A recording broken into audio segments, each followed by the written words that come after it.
మన పైన జాలిపడే వ్యక్తి ఎవరైనా ఉన్నారంటే ఆయన మనం సృష్టించిన సృష్టికర్త మాత్రమే. మనము ఏ విధంగా నిర్మింపబడి ఉన్నామో, మన జీవితం ఏ విధంగా ఉంటుందో ఆయనకు బాగా తెలుసు.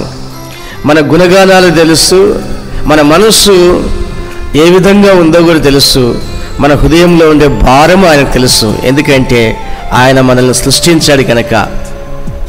నా ప్రేమన సహోదరులారా, మన మనస్సు దేనికి నొచ్చుకుంటుంది, దేనికి కృంగిపోతుంది అనేది ఆయనకు బాగా తెలుసు.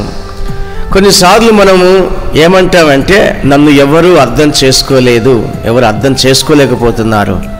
అవును, నిన్ను ఎవరు అర్థం చేసుకోకపోవడానికి ఒక ముఖ్యమైన కారణం ఏంటంటే, నీ గురించి అస్సలు ఎవరికి తెలియదు. కన్న కూతురికైనా, కన్న తండ్రికైనా, చేసుకున్న భార్యకైనా, భర్తకైనా, ఇక ఎవరికైనా, స్నేహితులకైనా కూడా నీ మనస్సు గురించి తెలియదు. నీ మనస్సును ఎరిగిన వాడు నీ మీద జాలిపడే పరిశుద్ధమైన దేవుడు మాత్రమే. ఆయనకు మాత్రమే నీ మనస్సు గురించి తెలుసు గనక అన్ని కాలాల్లో కూడా, అన్ని సమయాల్లో కూడా నిన్ను అర్థం చేసుకుంటాడు ఆయన. నువ్వు అర్థం అవుతావు, నిన్ను అర్థం చేసుకుంటాడు.